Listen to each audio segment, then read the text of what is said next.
go on, underestimate me, that'll be fun.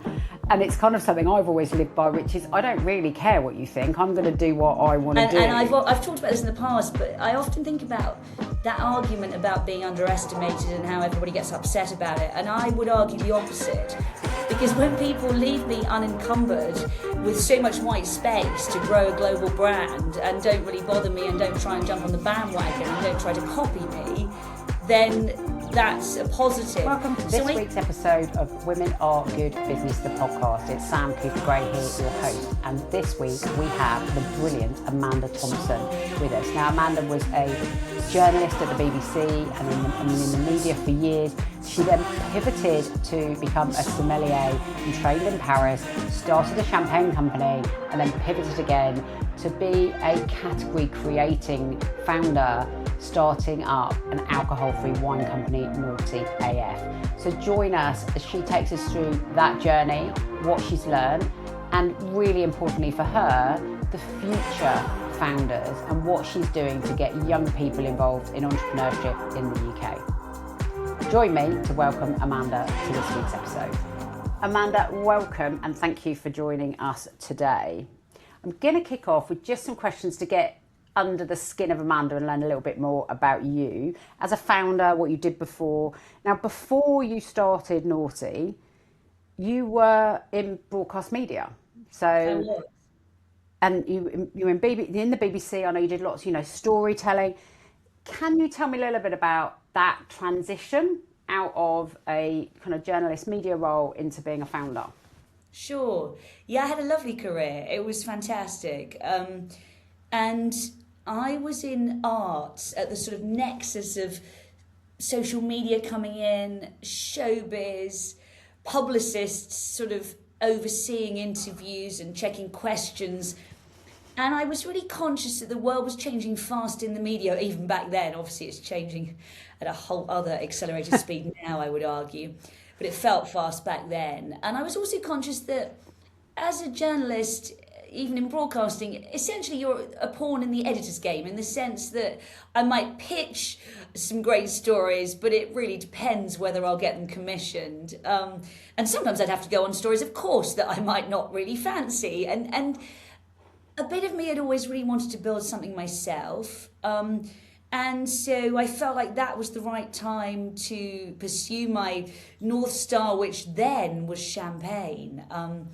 And although this might sound strange to people watching, champagne was very relevant to my story because it was the bridge that sent me to study fine wine in Paris and originally train under some of the world's best sommeliers, launch a champagne brand first, which then turned into a pivot, which was Noughty Alcohol Free, which came to market in 2019.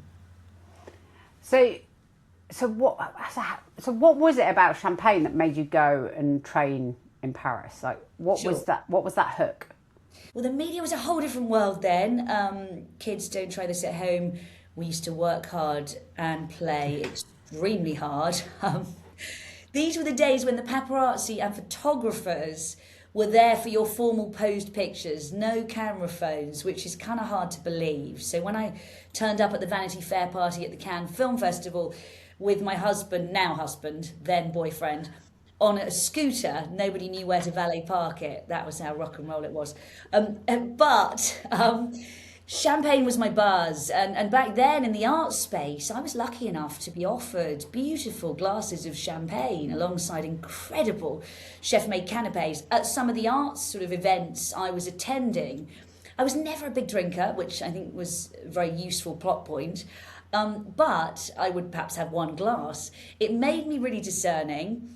And that kind of pop of a cork and that first glass of chilled champagne at any event just had a really special sort of meaning in my life as a kind of ritual in the evening. And that became this North Star of really wanting to work with champagne and ideally create my own brand, which was that bridge to sort of studying in France. And back then, of course, as a journalist, I was used to meeting all kinds of famous people. So I was like, well, you can ask most people for 15 minutes. So I went to the late Gerard Basset, who was then the world's most famous sommelier, and I asked to meet him. So he became my first ever mentor, which then took me to Paris to study for my wine diploma at Cordon Bleu. And there's something in there, isn't there, which is what struck me about what you were saying is just go and ask. Like, what's the worst that can happen? He could have said no, but he didn't, and he guided you.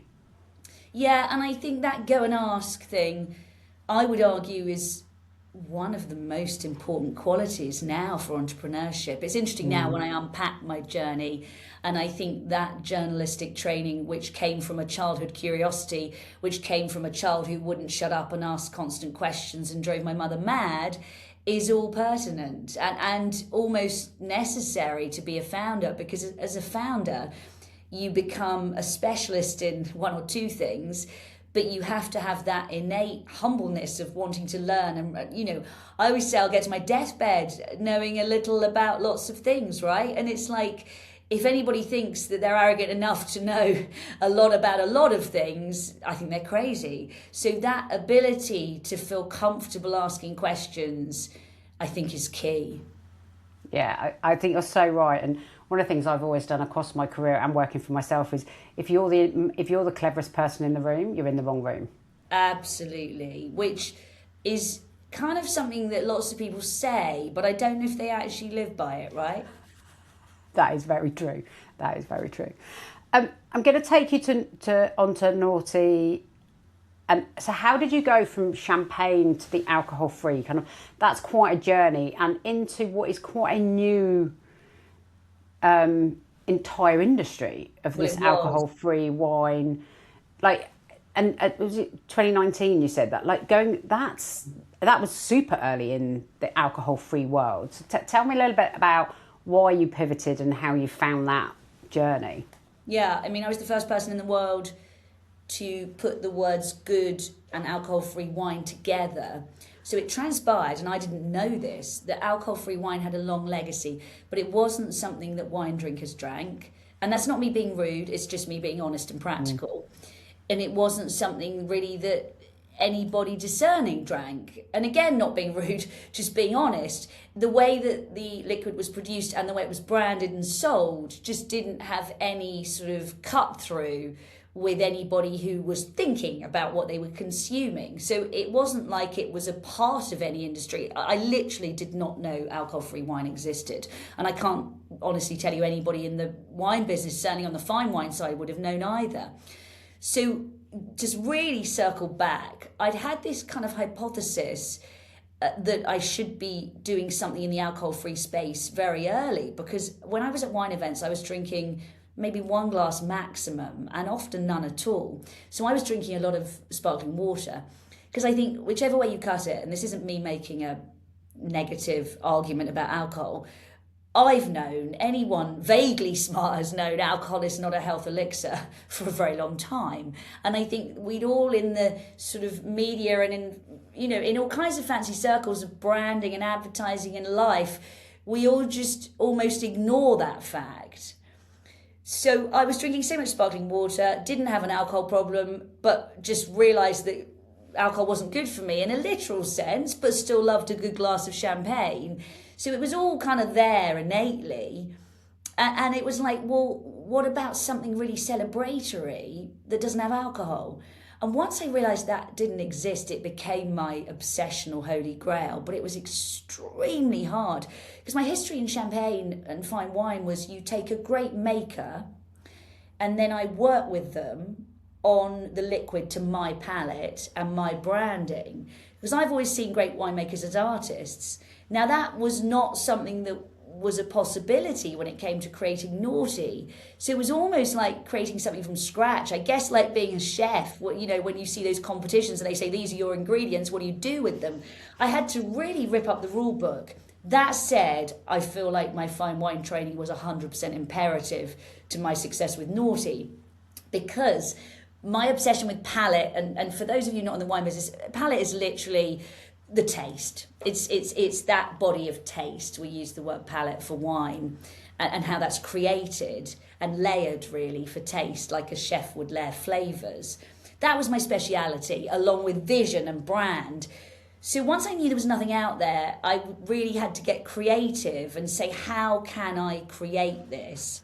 So actually, the hypothesis in my mind was there really early. I got it to market in 2019. it was like classic founder stories. When you peel back the layers of the onion, there was a huge trademark battle for a brand that I had created in the champagne and wine world. And I could have taken it to the High Court and I had a 50-50 chance of winning. And when you speak to top barristers, you know, you're not encouraged to go in on 50-50. I mean, that would have been risking the whole business on it. So I convinced myself and then my investors that alcohol-free was the future. And that was quite audacious of me looking back. And I remember the pressure I felt in my head, but I remember being so compelled to argue the fight. And so I think a lot of less scrupulous founders would have tried to roll the business and started a whole new one, but I had some incredible angels that had supported me since day one with my champagne and fine wine business. So I had to persuade them, and I wanted to persuade them to come along for the ride. And that was how we got the first Noughty bottle out in 2019. And the reaction was, on the one hand, shock, because no one had ever done anything like that before. And then, thank God, really fast embrace by the fine wine world, both in New York and London, on both sides of the pond. Because, of course, we then had COVID and everybody was online. And I think that what the wine industry realised was that I had done exactly what I did with champagne, which was to create something really delicious and elegant, to be as low sugar as possible, as low intervention as possible, to really taste good, and to have a lovely brand that wasn't mimicking but could sit alongside fine wine. And so that was one of the biggest, if not the biggest, relief of my business life, if I look back on that. And quite a punt, right? And while doing that, and this I find really interesting, you touch on kind of low sugar, low intervention. Whilst building that, you did it as a B Corp. Now, that is not easy, is it? You know, the requirements, the hoops you have to jump through. When did you decide that was non-negotiable? Well, I decided that early. And at the time when I wanted to be a B Corp, and for those who don't know B Corp, it's really trying to be ethical. It's extremely hard. It's exhausting. It's not one and done, because each year you have to try and do better. So yeah, there are many pros and cons. And I think it's like most founders, you know, if you realise how hard it was at the time or how hard it continues to be each year, would you have done it? Don't know. Patagonia is the famous American one where the founder always says, you know, try to repair the jacket. Let's see if we can help repair the jacket rather than you buying a new one, you know. So it's trying to be as anti-consumerist as possible while also being a consumer brand. So there are a lot of contradictions in there, but it's literally just trying to be better as fractionally, incrementally, year on year. Yes, so I think I was the earliest B Corp in the UK drinks industry, possibly the European drinks industry, certainly the first wine brand. I mean, I was pretty early. I've not analysed it back. I could have been the first at all of those things. It was really built into my DNA that was a natural sort of hypothesis. But yeah, it was extremely hard. And I remember originally trying to do all of the paperwork. And of course, so much of it was built for big business. And so actually, that doesn't necessarily sound challenging, but trying to sort of fit a very small business into a structure built for big business back then was really hard. Having come from a big business and now being a small business, I can absolutely attest to that. I think a lot of processes they don't understand when it's just you, quite how complicated it is to kind of answer all those questions. I'm going to pivot a little bit to your heritage and your background and how that's influenced your experience in the industry. Now, the industry you're in is traditionally very white, very male, especially in that fine wine world. And also actually in running like big international consumer brands has been quite male dominated. How has that heritage kind of influenced your journey, do you think, and your perspective? If I'm really honest with you, I would argue positively. And what I mean by that is I stand out in a room. I stand out less as time goes on in rooms. I've always worked with men. I work with men in newsrooms and I've worked with men in the wine industry. And I've worked with some phenomenal men and some phenomenal women. But because I've mostly worked with men, I've worked with lots of great men. And And also, whenever we get into these gender conversations, I think it's interesting because not every businesswoman is always helpful to other businesswomen, if we're honest. So I'm always really careful to be frank about those things. So I have had extremely good experiences with a lot of brilliant men in the wine industry, and I think that I stand out. And of course, I was doing something anyway that was so radical. So alcohol-free wine, which didn't even make any sense to anybody.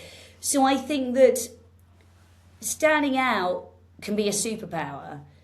So, and of course, as an ex-journalist, you're not afraid to challenge, provoke, ask difficult questions and clarify why you're there.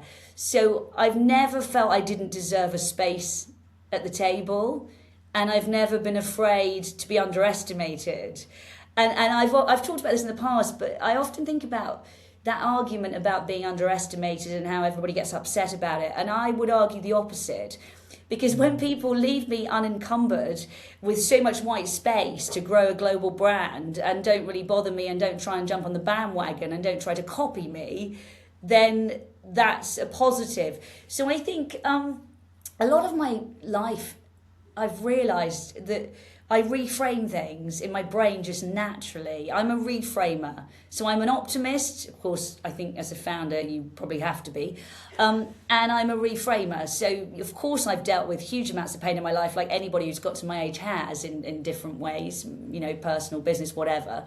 But I reframe it. And so, yeah, I would argue that sort of character trait has really driven me forward. And I always say to people I'm mentoring, if you've got a very woe is me character and you're still banging on about imposter syndrome and all of those miserable things that we would like to talk about constantly in business, I don't think it's gendered, imposter syndrome anyway. And I think right now in the UK, there's no bigger spotlight on women in business. So I just think that if we're really there to complain, we're taking up oxygen when we could be building something. So I would argue none of those traits are very useful for founders. And I would probably work on the psychology of myself before I went into entrepreneurship if I was struggling with those things. So I flipped the script, I think. And I think that's incredibly helpful framing. I think having worked in finance, like you, spent my career surrounded predominantly by men. And I think that reframing, the thing that comes to my head when we talk about being like underestimated is I always see there's a brilliant t-shirt which is go on, underestimate me, that'll be fun. And it's kind of something I've always lived by, which is I don't really care what you think. I'm going to do what I want to do. But I think that is ungendered. I think there's something in either the grit and resilience you have of experiences that kind of just go, look, just like get out of my way. Like I'll either go through you or around you. And you strike me as someone very much like that. I like that line, and I think that's exactly that line about underestimate me, that'll be fun. And my favourite thing, I'm married to a publicist. I was an ex-journalist. That's an important plot point because I remember really early, because journalists will happily get into the weeds on a debate, right? And I remember really early in the business, and he does our comms and PR, and he's, I don't want to blow smoke, he might be listening, but he's brilliant. And he said to me, actually he won't be listening because he hears my voice plenty. He said to me, just smile and be gracious and don't go in for the fight. And actually, when I was really early days, because, it'll be like, well, that's a stupid idea. And my natural disposition would be to take that person on, right? And go, well, it isn't a stupid idea, and here are the reasons why, blah, blah, blah, classic sort of debating journalist. What I actually learned to do was say, oh, you think that's a stupid idea? And I'm quite easy to read, so my game face probably wasn't very good. And I'd sort of smile and I'd say, well, I guess it's not that stupid because I'm turning over quite a few £1 million.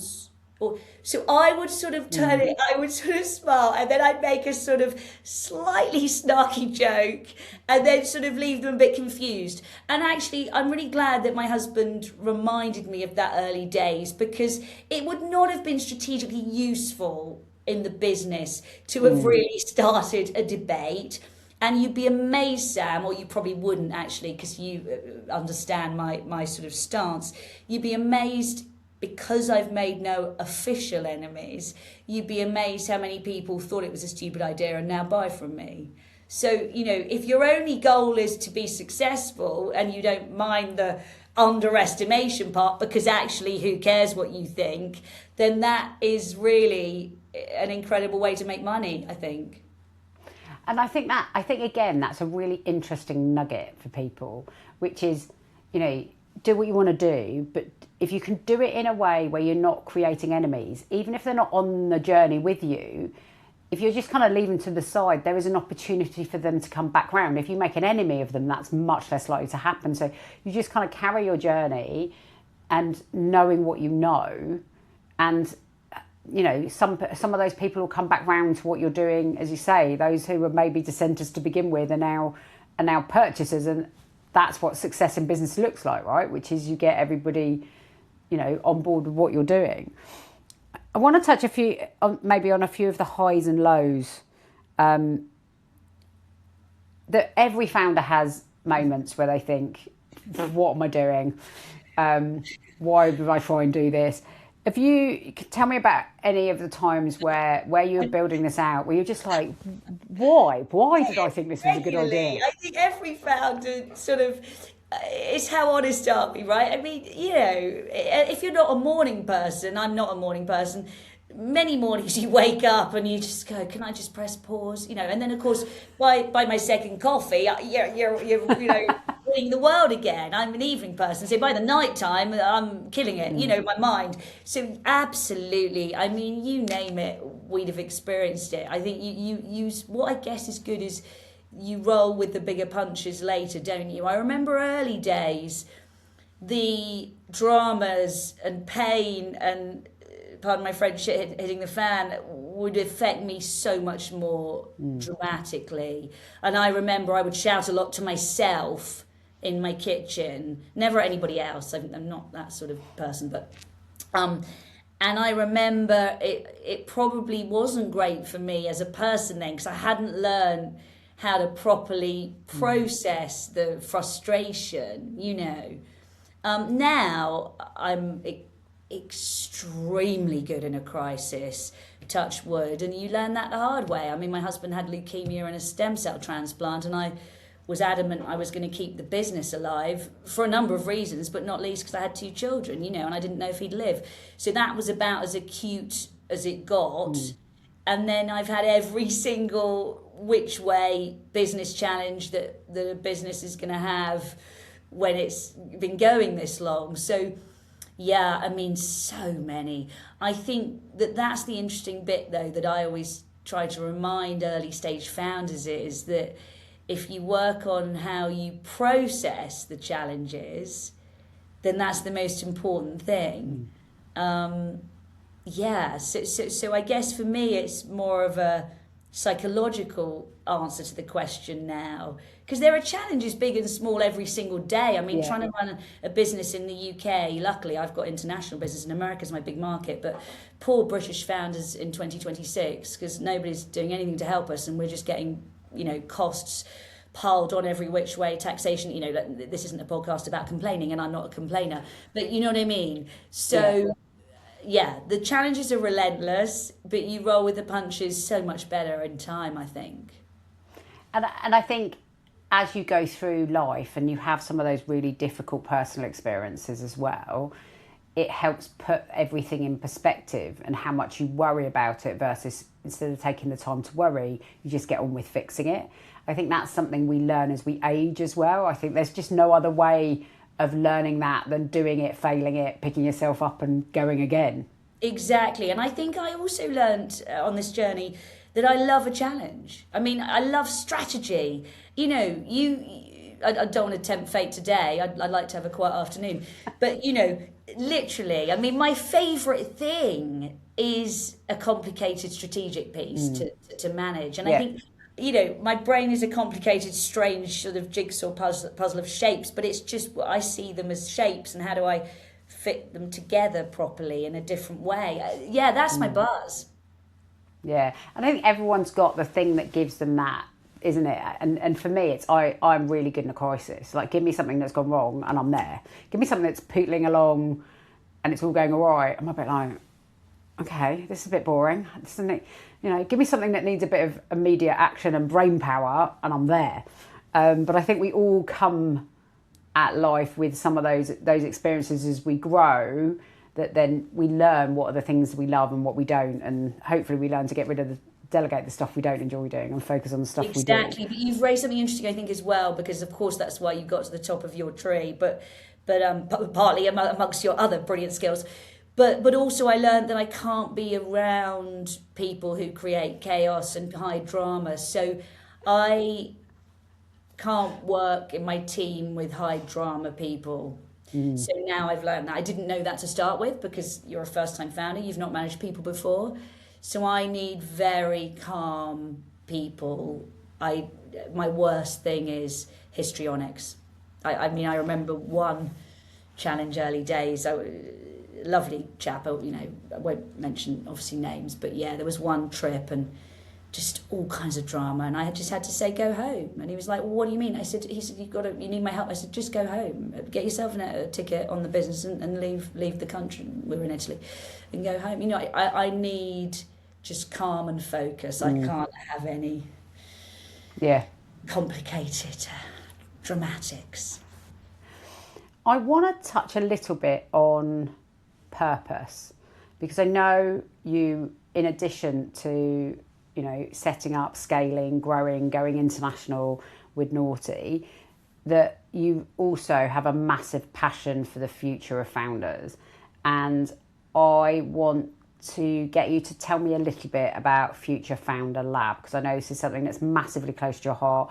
That future entrepreneur is something I'm also really passionate about, and the lack of education of young people in this space. So can you tell me what it was that triggered you to start it, and just share with us a little bit more about what it is, what you do, why you do it?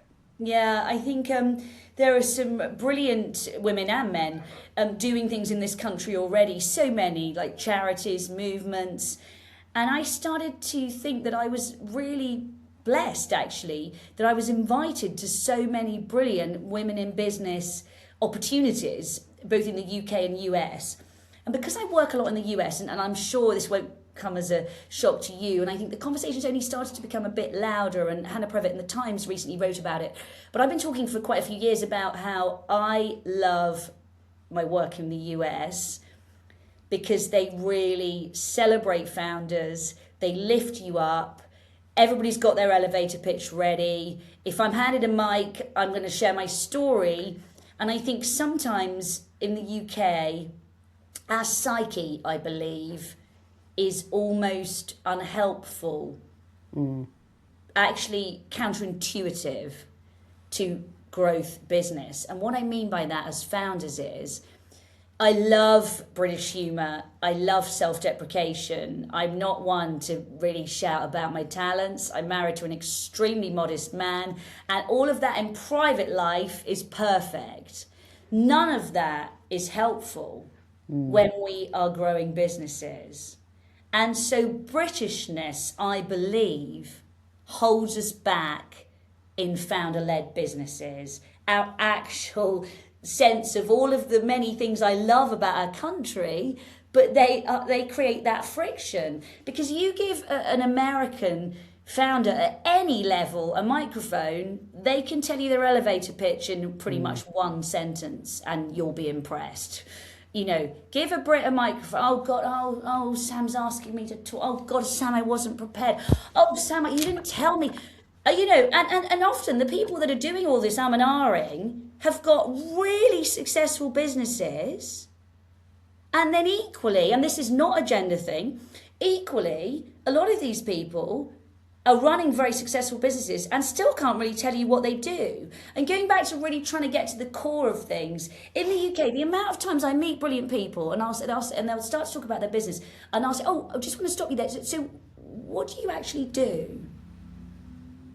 And now I've told you that, I'm curious of your opinion. And what I'm always trying to teach the young entrepreneurs is, you have your sort of esoteric slogan, let's take the most obvious one, Nike, just do it. Obviously they make high quality sports apparel, whatever. So, but how short are both of those sentences?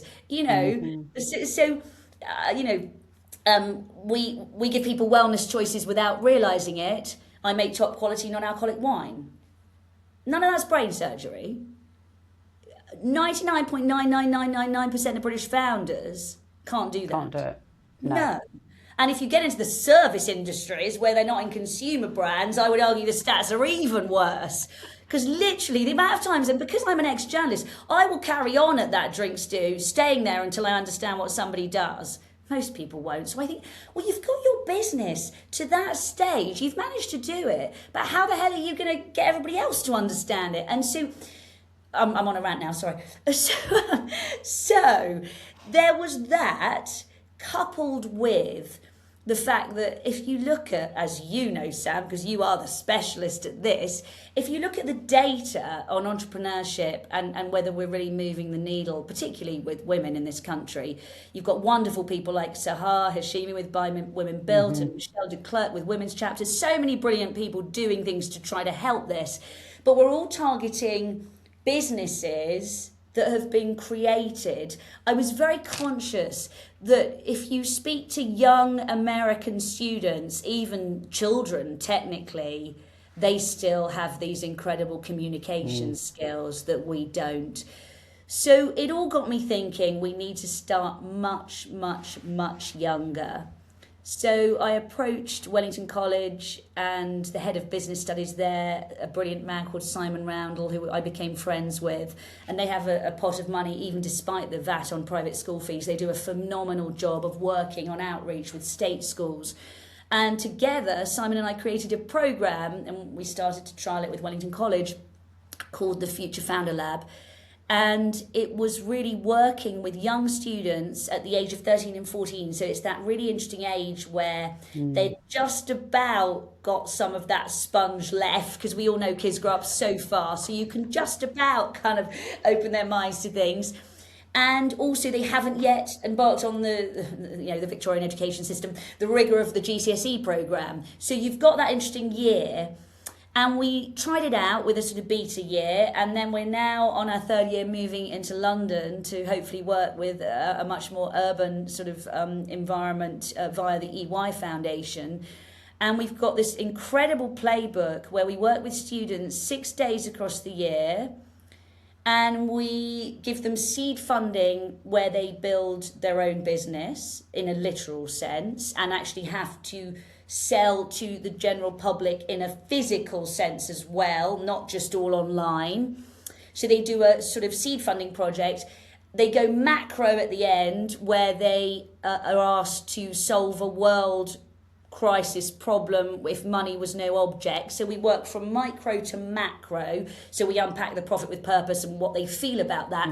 And we have this incredible negotiation at the end of the 6 weeks where they decide their £20 seed funding has to be returned.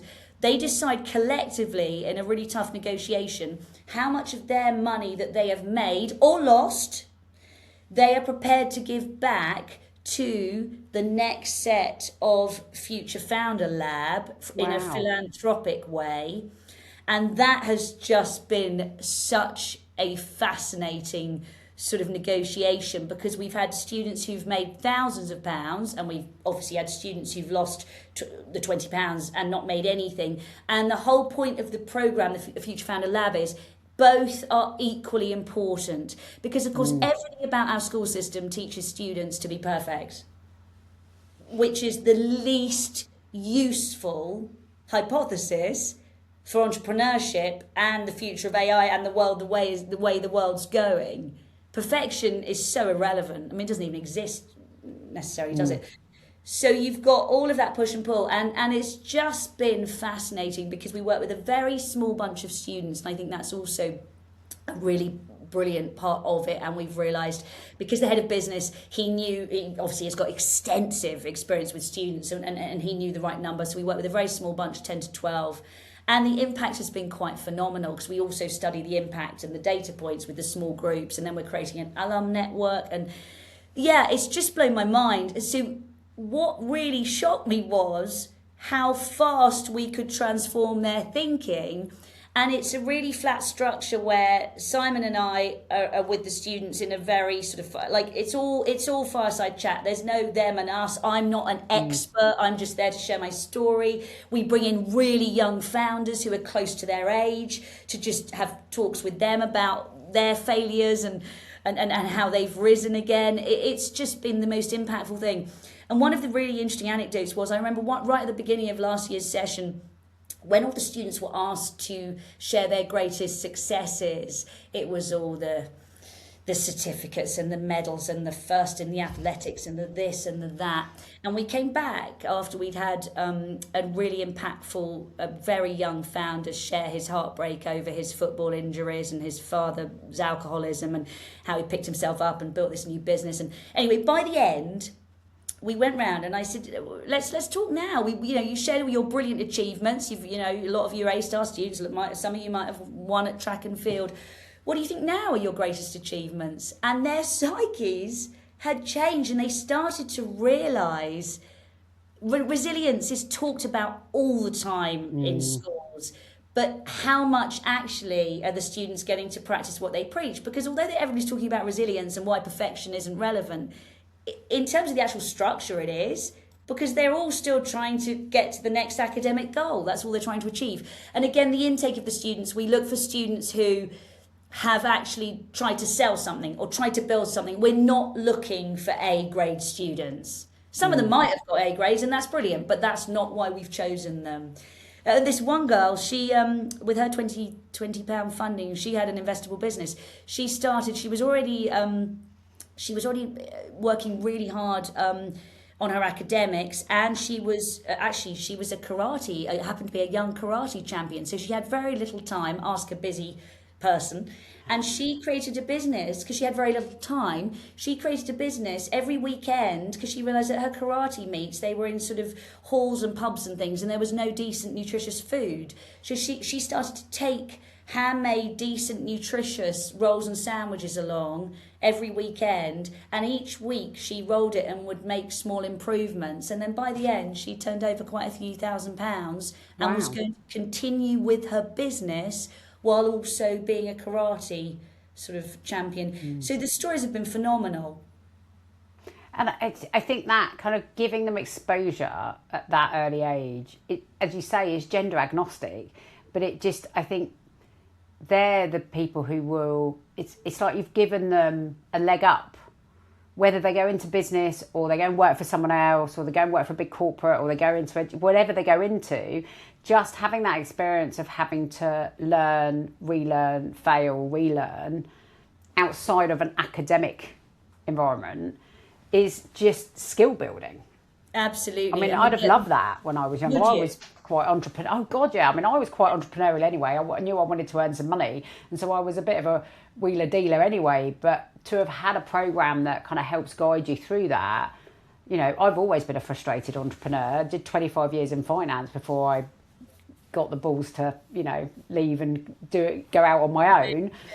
And I think, I think for young people nowadays, the career trajectory is completely different it was when we were younger. I joined one organisation and stayed for 25 years. Exactly. I did dabble in wine first, actually, randomly, Amanda, for a year.